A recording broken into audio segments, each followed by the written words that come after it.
자, 진짜로 오늘 이제 마지막입니다. 로마서 58번째 시간인데요. 작년 초에 시작을 했으니까 한 1년 7개월 저희가 이렇게 함께 같이 로마서 말씀을 나눴습니다. 뭐 중간에 빼먹는 시간도 있고 했기 때문에 뭐 이렇게 이제 58번에 걸치는 시간이었지만 시간은 벌써 뭐 1년 반이 넘게 이렇게 함께 같이 공부를 했는데 이제 오늘은 진짜 마지막이에요. 16장 17절에서 마지막 부분까지 이야기인데 이 단락은 크게 보면 두 개로 나눌 수가 있습니다. 17절에서부터 20절까지의 한 단락과 그 다음에 이제 21절에서 마지막 27절까지 이렇게 두 개로 나눌 수 있는데 17절에서 20절은 이제 이 바울이 그 로마에 있는 교인들에게 일종의 훈계 또는 경고 이런 말씀을 주는 거고 21절부터 마지막까지는 이제 그 바울과 함께 로마서를 쓰던 당시에 바울이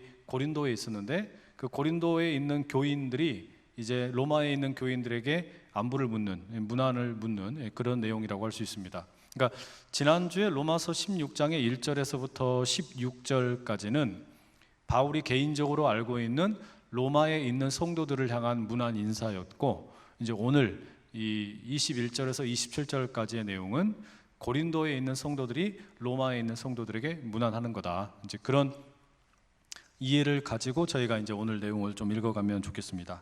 자, 먼저 여러분 우리 17절 말씀을 함께 같이 한번 읽어볼게요. 시작. 형제들아, 내가 너희를 권하노니 너희가 배운 교훈을 거슬러 분쟁을 일으키거나 거치게 하는 자들을 살피고 그들에게서 떠나라. 지금까지 바울이 실컷 했던 이야기를 가만히 돌아보면 여러분 이 말씀이 조금은 좀 어울리지가 않는 말씀입니다. 왜 그러냐면 1장에서부터 해가지고 11장까지는 하나님께서 우리를 위해서 행하신 일에 대한 이야기를 많이 아주 자세하게 설명을 했죠. 하나님께서 예수 그리스도를 통해 우리를 구원하시기 위해서 어떤 일을 행하셨나, 하나님이 우리를 얼마나 많이 사랑하셨나, 하나님을 믿는다는 게 어떤 것인가, 예수 그리스도를 믿는다는 게 무엇인가, 우리의 믿음은 무엇인가, 이런 거에 대한 이야기를 11장까지 쭉 교리적인 내용을 설명을 하고, 그리고 이제 12장에서 15장까지는 주로 목회적인 차원에서 어떤 그 지침 또는 어떤 적용점 이런 거를 많이 이렇게 나누었죠. 특히 이제 그 복음을 먼저 경험을 했으니까 하나님의 큰 사랑을 경험한 우리가 어떻게 살아야겠냐라는 이야기를 들려주는 거였어요. 그래서 뭐라고 그럽니까? 너희 몸을 하나님이 받으실 만한 거룩한 산 제물로 드리라. 여기에 이제 그 어떤 핵심 초점이 있었다는 말이에요. 그래서 뭐 서로 간에 율법에 대한 이해 때문에 어떤 사람은 절기를 지켜야 된다, 어떤 사람은 또 뭐 우상에게 드려진 제물을 먹으면 안 된다, 먹는 문제, 날짜를 지키는 문제 이런 거 가지고 싸우기도 하고 다투기도 하는데 그런 거에 대해서 바울이 뭐라 그럽니까? 서로 간에 그런 것을 용납하고 함께 하나가 되어라, 또 사랑을 하라, 이런 이야기로 이렇게 교제를 끝맺었단 말이죠. 그리고 나서 바울이 이제 무슨 이야기를 하냐면 자기의 개인적인 어떤 그 선교에 대한 계획을 보고 있죠. 내가 로마에 있는 여러분들에게 꼭 한번 가고 싶다. 왜냐하면 복음을 내가 이제 이 아시아 지역은 다 전했고 이제 서바나를 비롯한 서유럽 쪽에 복음을 전하고 싶다. 그런데 이 복음을 전하는 데 있어서 로마 교회가 나를 좀 후원해 주면 좋겠다. 이런 개인적인 어떤 바람까지 함께 담아서 이제 편지를 썼어요. 그러니까 이미 바울은 어떤 이야기를 했냐면은 우리 서로 싸우지 말자. 우리는 복음의 능력을 이미 경험하고 그 복음의 능력을 아는 사람이고 하나님이 우리를 얼마나 많이 사랑하는지 아는 사람들인데 우리가 싸우면 되냐, 하나가 되자, 다투지 말자, 이렇게 이야기했단 말이에요. 그런데 지금 맨 마지막에 와가지고 17절에 뭐라고 이야기합니까? 형제들아, 내가 너희를 권하노니 너희가 배운 교훈을 거슬러 분쟁을 일으키거나 거치게 하는 자들을 살피고 그들에게서 떠나라. 아니 지금까지 실컷 싸우던 사람들 싸우지 말라고, 또 함께 하나가 되라고, 화해하라고 이런 이야기 실컷 했잖아요. 근데 느닷없이 또 마지막에 이제 편지 끝내려고 그러면서 뭐라 그래요? 떠나라. 그런 사람들로부터 완전히 벗어나라. 이렇게 이야기하잖아요. 이게 좀 어색하지 않으세요? 그렇죠? 여태 지금 서로 생각 다른 사람들 화해를 시켜놓고서 정작 자기는 지금 떠나라 이렇게 얘기합니다.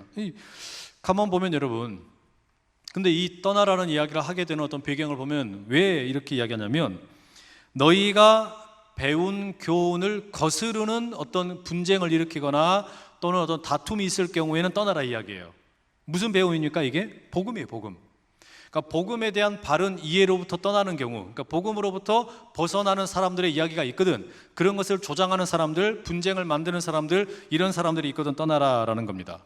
그런데 바울이 여러분 사역했던 것을 가만히 돌아보면 바울은 늘 가는 곳마다 문제 일으키던 사람이었죠. 그러지 않았습니까? 본래 자신이 유대교 출신인데, 유대인 출신인데 복음을 전하러 갈 때마다 유대인들하고 사사건건 부딪힙니다. 왜냐하면 유대인들이 믿어왔던 것과 다른 이야기를 막 하니까. 그러니까 사실은 바울이 늘 분쟁을 일으키는 사람이었어요. 근데 이건 무슨 이야기입니까? 바른 믿음을 가지고 살다 보면은 때로 문제가 생길 수 있다는 이야기예요. 분쟁이 없을 수가 없어요. 여러분 지금 예수님 오신 이후에 이 땅에 교회가 생긴 이후에 최고의 목회자가 누구겠어요? 바울 아닙니까? 바울만큼 복음에 대해서 정확하게 잘 알고 또 목회를 잘한다고 말할 수 있는 사람이 누가 있겠어요? 그런데 바울이 목회하던 교회에 거기에도 분쟁이 있었는데, 그러면 우리가 지금 살고 있는 우리 교회 또는 우리 한국 땅에 있는 교회 가운데 분쟁이 있겠어요? 없겠어요? 당연히 있죠. 피레미 같은 제가 목회하는데 그러면 목회가 되는데 이게 분쟁이 없을 리가 없는 거죠. 없으면 그게 더 이상한 거지. 그렇죠? 그런데 바울이 뭐라고 얘기하는 거냐면 분쟁에도 종류가 있다는 거예요. 분쟁에도 건강한 분쟁이 있을 수 있고 그리고 옳지 못한 분쟁이 있을 수 있다라는 겁니다. 이를테면 복음의 진리를 증거하려고 하다 보니까 바울처럼 어떤 잘못된 가르침을 믿고 있던 사람들에게 분쟁이 일어나는 경우, 이거는 필요한 분쟁이 되겠죠. 그러나 복음에 대해서 확고부동하게 이제 믿고 있는 사람들에게 찾아와가지고 잘못된 가르침을 주는 경우, 이건 어떻게 되는 거예요? 이런 경우는 잘 살펴서 떠나라라는 겁니다. 그래서 바울이 살펴라라는 말을 지금 하고 있는 거죠. 잘 살펴보고 그것이 복음에 대한 이유 때문에 나온 것인지 아니면 분쟁을 위한 분쟁인지 논쟁을 위한 논쟁인지 이런 것을 잘 살펴서 떠나라 이야기를 하고 있는 거예요. 이게 여러분 그러니까 목회적인 차원에서 지금 바울이 16장까지 오면서 믿음에 대한 이야기도 있고 소망에 대한 이야기도 있고 사랑에 대한 이야기도 했는데 사실 마지막에 와서 이런 이야기 한다는 거 여러분 어때요? 사실은 쉬운 이야기는 아닙니다. 여태 자기는 율법 때문에 다투던 사람들, 그 사람들을 보고 유대인 출신, 이방인 출신 서로 싸우지 말아라, 사이좋게 지내라 이렇게 이야기했잖아요. 그래 놓고 마지막에 와서 이렇게 이야기하는 이유가 뭐겠습니까?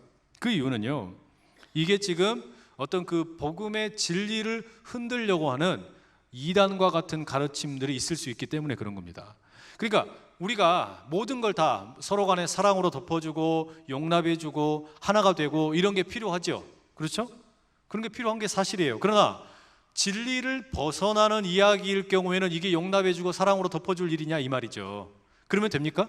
그건 안 되는 거예요. 그러니까 이단의 문제, 어떤 진리를 벗어나는 문제에 대해서 우리가 사랑으로 덮어줘야지, 그렇게 해야 우리가 그리스도인이지, 그거는 옳지 않다 이 말이죠. 예수님도 뭐라 그러셨어요? 누군가가 진리를 벗어나면, 형제가 어떤 진리를 벗어날 경우에 혼자 가서 권면하고, 안 되면 둘이 가서 권면하고, 셋이 가서 권면하고, 교회 장로들에게 이야기하고, 교회가 공적으로 가서 이야기하고, 그래도 말 안 들으면 어떻게 하라 그래요? 먼지를 털고 그가 이제는 나그네 어떤 그 외인처럼 취급하라 이렇게 말씀하지 않았습니까? 그 이야기는 우리가 용납을 하고 사랑해야 될 것도 있지만 그렇지 않은 것도 있는 거예요. 이게 그러니까 진리의 차원을 벗어나는 경우에는 무턱대고 덮어줄 것이 아니라는 이야기죠. 그렇죠? 우리가 이걸 반드시 분명히 기억해야 되는 겁니다. 우리가 진리의 차원에서 동일한 예수 그리스도를 믿고 있는데 서로 간에 어떤 실천 사항이나 어떤 이런 거에 있어서 차이가 있는 경우, 그런 차이들이야 우리가 서로 간에 이렇게 용납을 하면서 지나갈 수 있는 일이지만, 예수 그리스도의 복음의 진리, 어떤 그 기반을 흔드는 경우, 이럴 경우는 어떻게 하라는 겁니까? 그건 단호하게 배격을 해야 되는 거죠. 그렇죠? 그래서 이런 경우는 잘 살펴서 떠나라. 지금 바울이 이야기하는 게 그겁니다. 자, 그리고 18절 뭐라고 얘기하냐면 18절도 한번 같이 읽어보시죠. 시작. 이 같은 자들은 우리 주 그리스도를 섬기지 아니하고 다만 자기들의 배만 섬기나니 교활한 말과 아첨하는 말로 순진한 자들의 마음을 미혹하느니라. 보세요. 이 미혹을 한다는 겁니다. 성도들을 미혹을 한대요. 근데 성도들을 지금 뭐라고 표현했냐면 순진하다라고 말합니다. 순진하다. 성도들이 순진해가지고 이 성도들이 미혹하는 자에 의해서 자꾸 넘어가요. 교활한 말이나 아첨하는 말에 의해서 이 순진한 성도들이 넘어갑니다. 이단들이 찾아와가지고 이야기할 때도 그러잖아요. 부드러운 말로, 편안한 말로 삽삭이는데 사실은 그게 뭡니까? 말하자면 늑대의 발톱을 숨기고 있기도 하고 독을 품고 있다가 이 독으로 사람을 죽이기도 하는 이런 일이 생긴다는 말이에요. 이게 지금 바울이 어떤 진리를 벗어나는 이야기일 경우에는 그건 용납할 문제가 아니다. 그건 사랑으로 덮어줄 문제가 아니다.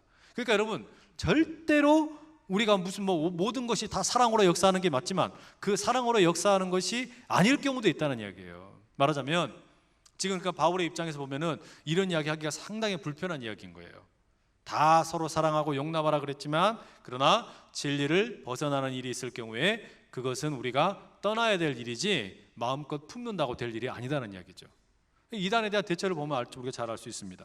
그런데 우리가 이단만큼이나 조심해야 될 게 또 하나 있습니다. 이 교회 안에서 이단만큼이나 어떤 진리를 벗어나서 우리로 하여금 어렵게 만드는 이 이단의 어떤 그 거짓, 미혹시키는 것뿐만 아니라 그것만큼이나 오늘 우리 교회가 더 조심해야 될 게 하나 더 있어요. 이게 진짜 무서운 건데 그게 뭘까요? 이 돈이에요. 돈 문제. 이게 만만치 않게 어렵습니다. 아주 어려운 문제예요. 어쩌면 오늘 한국 교회에서는 이단의 문제보다 이 돈의 문제가 더 큰 일이 아닌가 싶은 생각도 들어요. 몇 해 전에 이 시사저널에서 그 20대 청년들에 대한 그 인생의 목표 이런 걸 묻는 여론조사를 한 적이 있었습니다. 거기에 결과가 어떻게 나왔냐? 20대 인생의 대부분의 인생의 목표를 뭐라고 얘기했냐면 돈이라고 이야기를 했어요.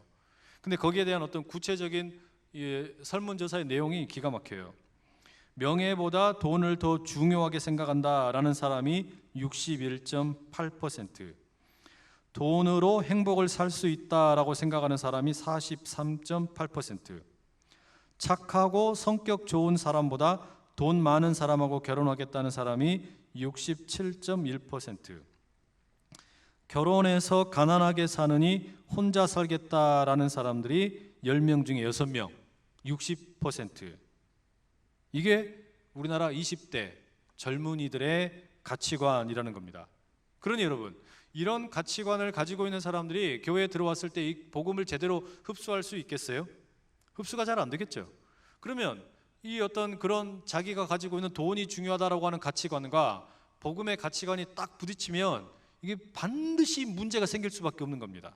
그러면 복음을 받아들이고 돈을 중요하게 생각했던 마음이 변화가 되든지 아니면 돈을 중요하게 생각하는 마음이 복음을 변질시켜 버리든지 둘 중에 하나예요. 다른 방법은 없어요.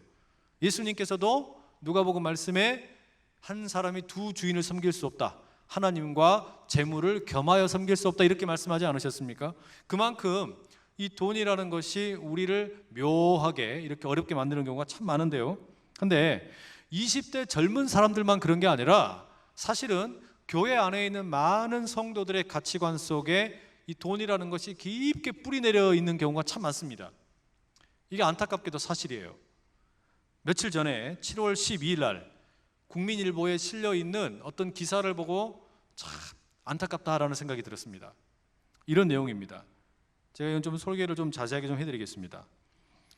대구에 가면은 어머니 교회라고 불리울 만한, 그러니까 말하자면 대구의 어떤 모 교회라고 할 만큼 아주 중요한 어떤 그 자리를 지키고 있는 한 120년 된 교회가 있습니다. 근데 이 교회가 그 교회 성도들이 대규모의 사기 행각에 연루가 되어 가지고 발칵 뒤집혔어요. 대구시 중구에 있는 교회인데 여기 이제 한 사연이 이렇습니다.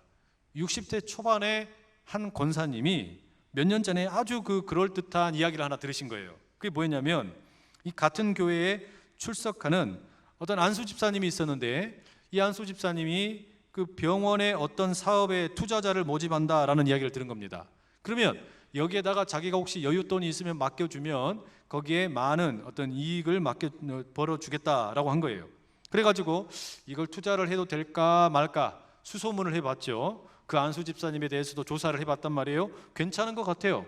사람들 사이에 평판도 좋은 것 같고 그래가지고 의심 없이 투자를 했습니다.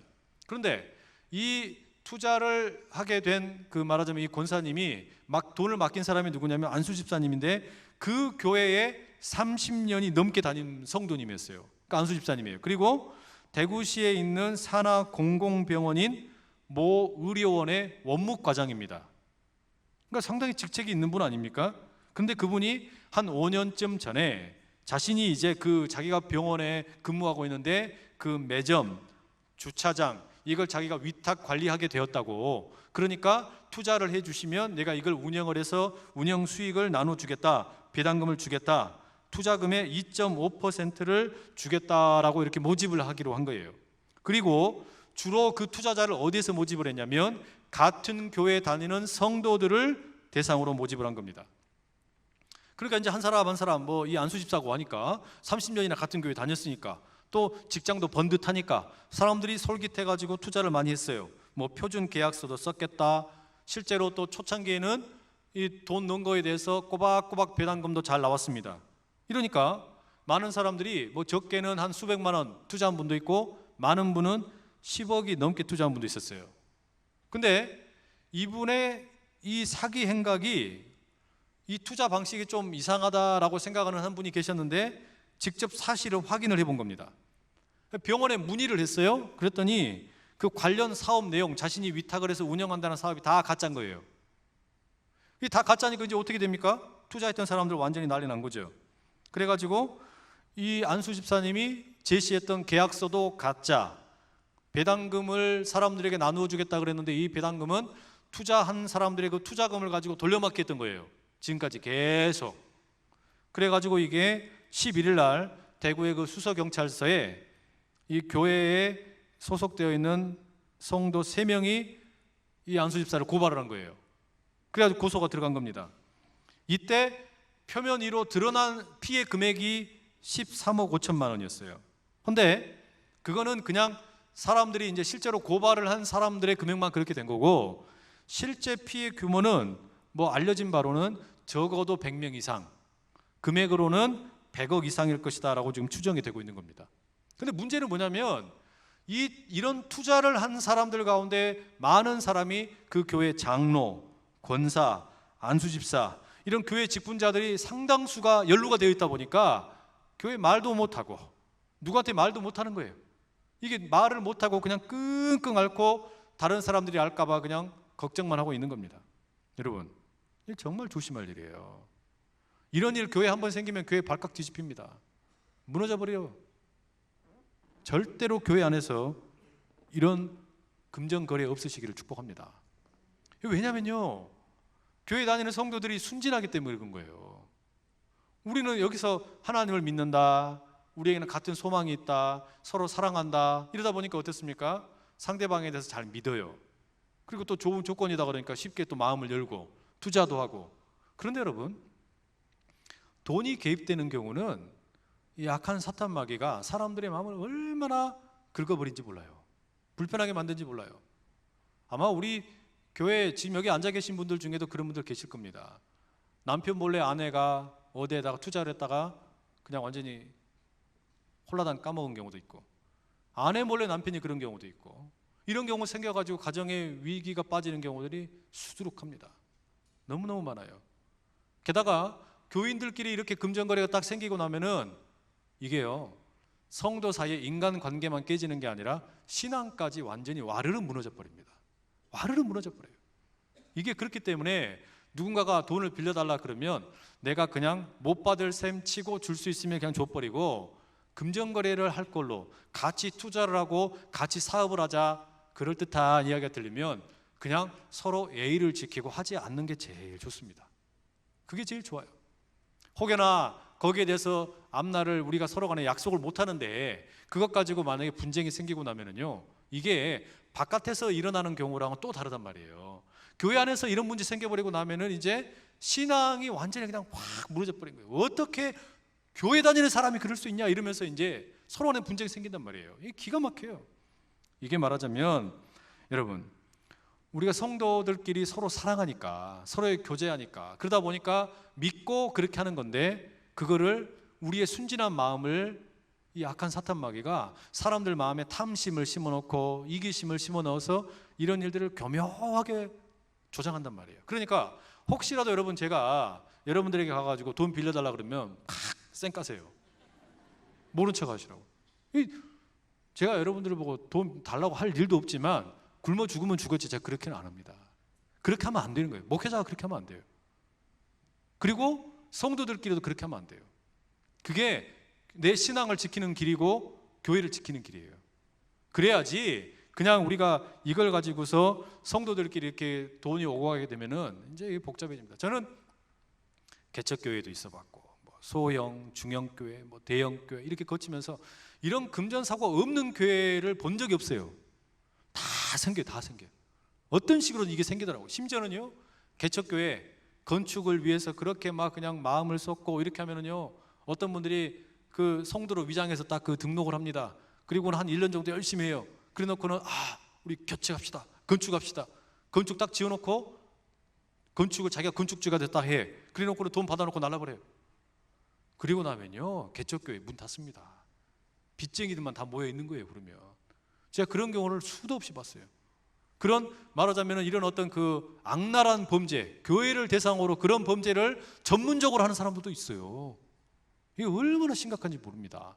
그러니까 여러분, 우리가 깨끗한 마음을 가지고 서로를 믿어주고 서로를 사랑하고 서로에 대해서 우리가 어떤 건강한 마음을 갖는 건 필요한데, 그러나 우리의 그 순진한 마음, 착한 마음이 악한 사탄 마귀에 의해서 오염될 수 있다, 악용될 수 있다라는 것을 절대로 잊어버리시면 안 돼요.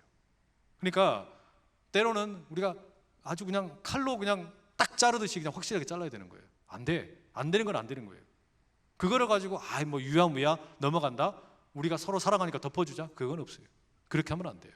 그렇게 되면 이제 어떻게 되냐, 이게 피해를 본 사람은 어떻게 교회에서 이럴 수 있냐 이렇게 돼버리고요. 그 목회자가 뭐라고 할 거예요. 그거를 중간에서 성도들 사이에 만약에 그렇게 문제 생겼다 그러면 아무 말도 못 하는 거예요. 아무 말도 할 수가 없어요. 그러니까 혹시라도 여러분이 그 금전거래 가지고 다툼이 있었으면 저한테 오셔가지고 이렇게 됐는데 쫙 누가 이렇게 나한테 뭐 사기치고 갔다고, 제가 그걸 뭐라고 얘기할 겁니까? 그러면은 교회에서 이걸 해결도 안 해준다고 교회가 어떻게 해결해 줄 거예요? 그런 일이 생기고 나면 방법이 없는 거예요. 그래서 제가 미리 말씀을 드리는 거예요.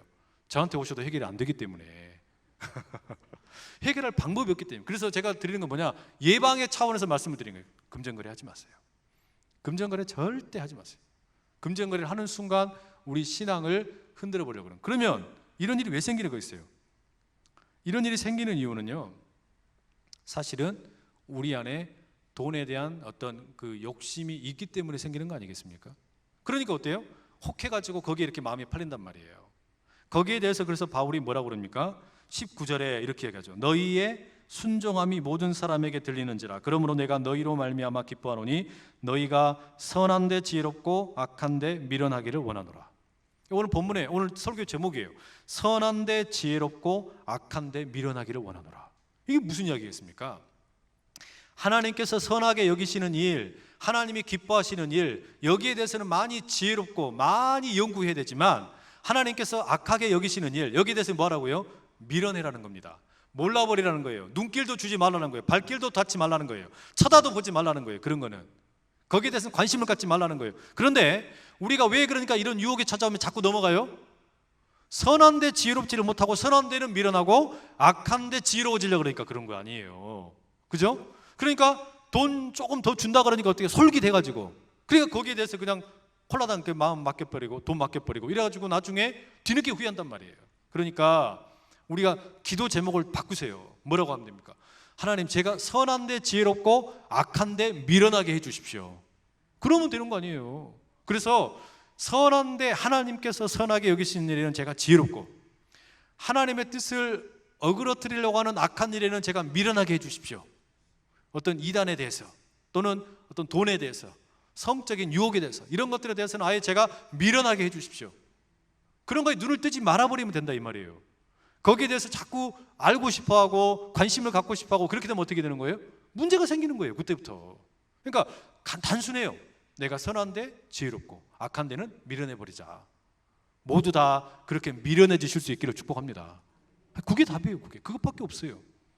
우리가 선한 것에는 미련하고 악한 것에 지혜롭게 해달라.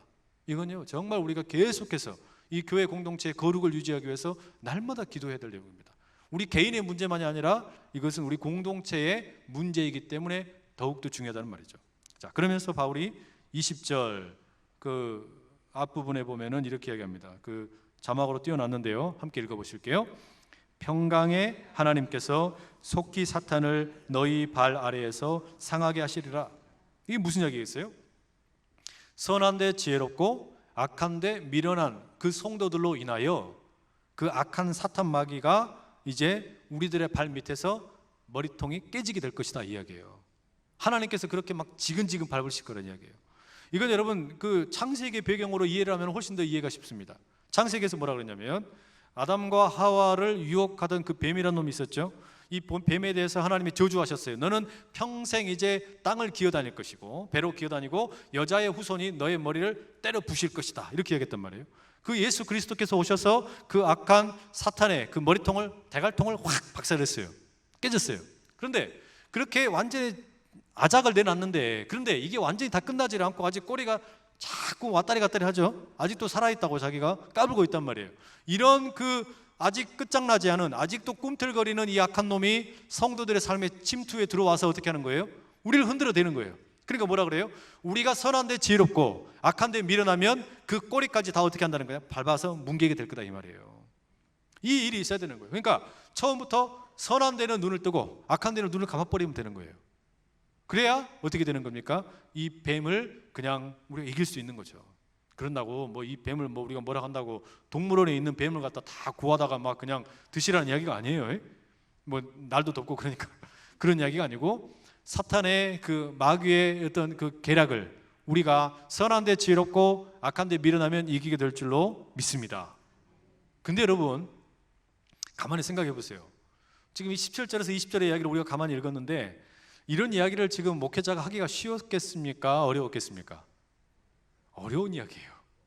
정말 하기 어려운 이야기다 보니까 어떤 의미에서는 맨 마지막에 했는지도 몰라요. 심지어 로마에 있는 교인들 한 사람 한 사람 불러가면서 친근하게 바울이 문안 인사 다 했잖아요.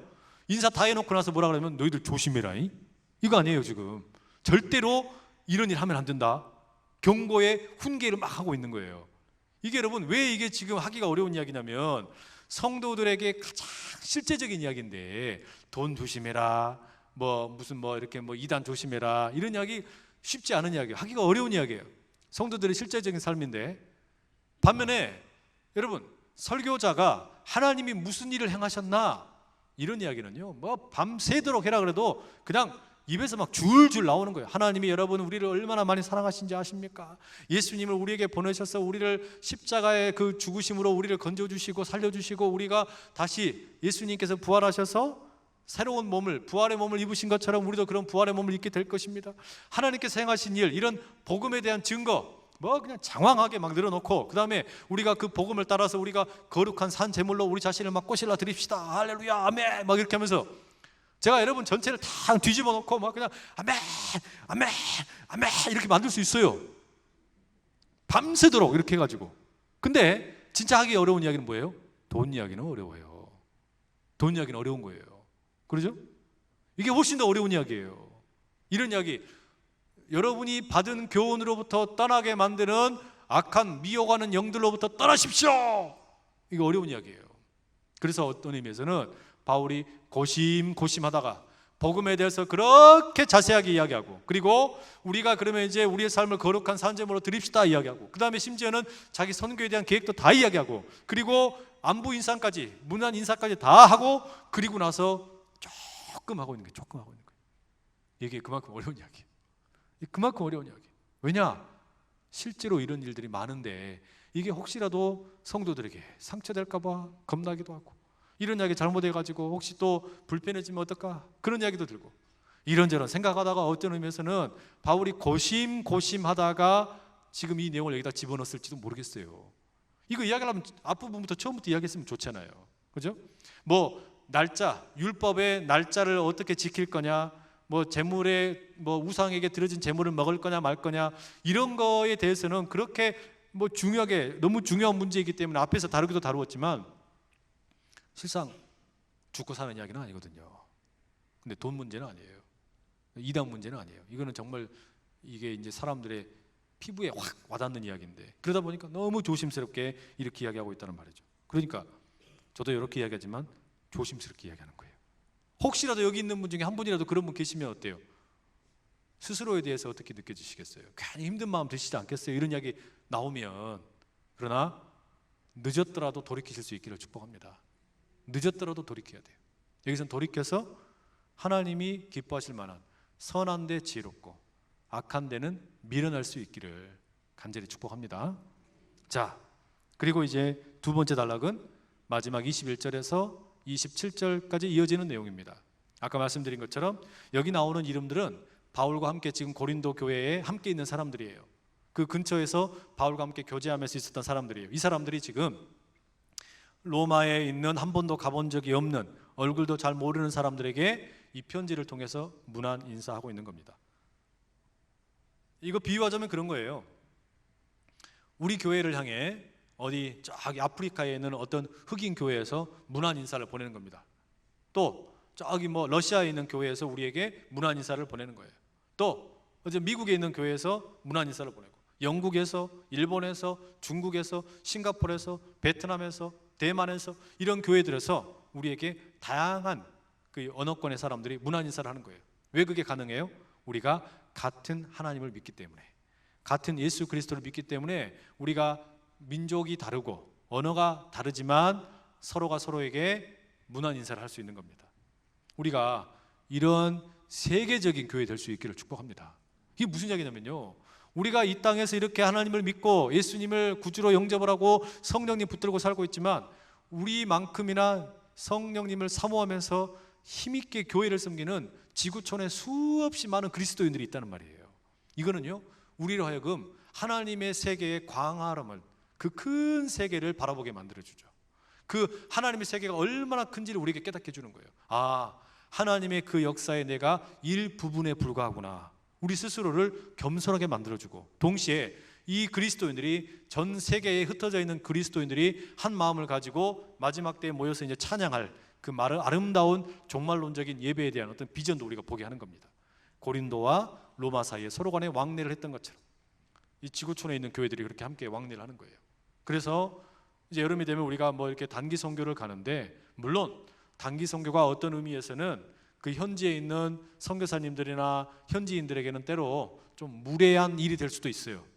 왜냐하면은 우리는 그냥 잠깐 다녀오는 연례 행사지만 그분들에게는 이게 어떤 선교지와 피선교자 사이에 어떤 갭을 더 크게 만드는 일이 생길 수가 있기 때문에 그래요. 조심스러워요. 그러나 우리가 이런 어떤 선교를 통해서 하나의 전략적인 요충지를 정해놓고 그곳과 장기적으로 함께 교제하면서, 또 우리 교회를 거쳐갔던 네팔의 선교사님과 함께 계속해서 이렇게 주고받으면서 뭐 하는 겁니까? 그 땅의 그리스도인과 우리 사이에 서로 간에 안부를 주고받고 하는 거죠.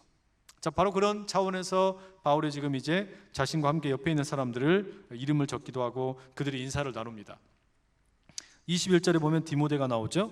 디모데는 다른 서신들에서는 이 바울과 함께 공동 저자로 등장할 만큼 아주 비중 있는 사람인데, 로마서에서는 이 디모데의 이름이 그저 아주 가볍게 언급이 되고 끝납니다. 또 22절에 가보시면 더디오라는 사람이 나와요. 더디오는 이 대필자, 전문 필사자라고 할 수 있습니다. 여러분, 우리가 국회 할 때 보면은 국회의원들이 막 이렇게 뭐 주고받고 막 그 뭐 법률을 내고 할 때 전문적으로 이렇게 속기록을 남기는 분들 있죠. 속기사, 그분들 같은 거죠. 법원에서도 어떤 그 재판이 진행될 때 재판의 기록을 다 남기는 분들이 있어요. 그런 분들이에요. 지금 그런 분들처럼 이 더디오라는 분은 이 사도 바울이 로마에 있는 교인들에게 편지를 읊어주는 거죠. 이렇게 읊어주면 그걸 받아서 글로 적는 거예요. 그걸 적어서 이제 대피를 해가지고 이것을 보내는, 그 보내주는 역할을 맡고 있는 겁니다. 그래서 더디오가 자기도 뭐라 그래요? 주 안에서 여러분에게 문안합니다 라고 인사를 하죠. 또 가이오라는 사람이 23절에 나오는데, 이 가이오는 고린도 교회의 지도자였던 인물이고, 또 고린도 지역의 재무관이었던 에라스도라는 사람도 나옵니다. 에라스도는 그 지역에서 아주 어떤 유명한 아주 그 어떤 관리였는데, 이 사람에 대한 어떤 비석도 발견된 적이 있었어요. 80년 전에 발견이 됐는데 그 비석의 내용을 보니까 에라스도라는 이 사람은 또 자기 사비를 털어가지고 이 도로를 닦아주는 그런 일을 했다고 아주 막 칭송을 듣는 그런 인물로 묘사가 되고 있습니다. 그렇게 함께 이제 인사를 나누고 마지막에 25절, 26절, 27절은 뭡니까? 축도예요. 축도를 하는 거예요. 여러분에게 하나님의 은혜가 가득하시기를, 여러분에게 주님께서 함께 하시기를, May grace be with you, 우리 그 이제 영어 표현은 그렇게 많이 쓰고 그러잖아요. 하나님께서 은혜로 함께 하시기를, 하나님이 복 주시기를. 여러분, 우리도 어떤 모임을 가진 다음에는 흩어질 때마다 늘 서로를 축복할 수 있기를 축복합니다. 우리가 모임을 마치고 흩어질 때는 하나님께서 오늘 당신에게 큰 일을 행하시기를 축복합니다. 하나님께서 당신에게 복을 주시기를 축복합니다. 우리 그런 마음으로 서로를 위해서 우리가 복을 비는 거예요. 바울이 마지막을 그렇게 축복하면서 보내면서 마지막은 뭐라고 하냐? 하나님께 영광을 돌립니다. 이방인들까지도 복음을 받아들이고 믿음으로 순종하게 하시는 그 하나님을 찬양합니다. 내가 그 하나님을 믿습니다. 그러면서 이걸 그 하나님께 영광을 올리는 거예요. 여러분, 우리의 삶의 마지막 목적은 하나님의 영광이 될 수 있기를 축복합니다. 그 하나님의 영광을 위해서 이 사도 바울이 마지막 고백을 했던 것처럼 우리도 그렇게 고백을 하는 거예요. 자, 이제 로마서 말씀을 함께 맺겠습니다. 우리는 로마서 말씀을 함께 지금까지 쭉 읽어왔는데 결론으로 돌아보면은 로마서는 우리에게 오직 의인이 믿음으로 산다라는 가르침을 더 확고하게 이렇게 가르쳐 줍니다. 하나님의 신실하심이 예수님을 통하여 구현이 되고 예수님의 신실하심이 우리에게 전달이 되어서 우리가 하나님을 믿는다라는 것, 예수님을 믿는다라는 것은 하나님의 신실하심을 믿는 거다. 하나님께서 오래전에 약속하셨던 것을 반드시 이루시는 신실하신 하나님인 것을 믿는 것이고, 그리고 그 하나님을 믿는 삶이 이제는 우리에게 신실함으로 나타나게 된다. 내 하나님이 나를 향하여 신실하셨으니 나도 하나님과 이웃을 향하여 신실하게 살겠다. 그 결단이 결국은 여러분 로마서의 결론이에요. 이 믿음으로 살리라. 우리가 믿음으로 하루하루 살아가고 주님 부르시는 날까지 힘있게 이미 구원받았고 오늘도 구원을 이루어가고 있고 마지막 때 구원이 완성될 것을 기대하면서 십자가 표대를 향하여 날마다 달려가는 저와 여러분 다 될 수 있기를 간절히 축복합니다. 아멘. 기도하겠습니다. 거룩하신 아버지 하나님, 하나님께서 사도 바울을 통해 로마 교회에 보내어 주신 로마서의 말씀을 긴 시간 동안 함께 읽고 묵상하며 나눌 수 있게 은혜 주신 것 감사합니다. 하나님께서 우리를 향하여 신실하게 역사하여 주셨던 것처럼 우리도 그 하나님의 신실하심을 믿고 동일하게 신실함으로 반응하며 살아가게 하여 주시고, 혹여 주님 우리를 미혹해 하는 어떤 악한 것들이 있든지 간에 그런 것들을 물리치고 오직 주의 뜻대로 힘껏 승리하며 나가게 하시고, 특별히 선한 데는 지혜롭고 악한 데는 미련함으로 살아가게 하여 주시옵소서. 예수님의 이름으로 기도드립니다. 아멘.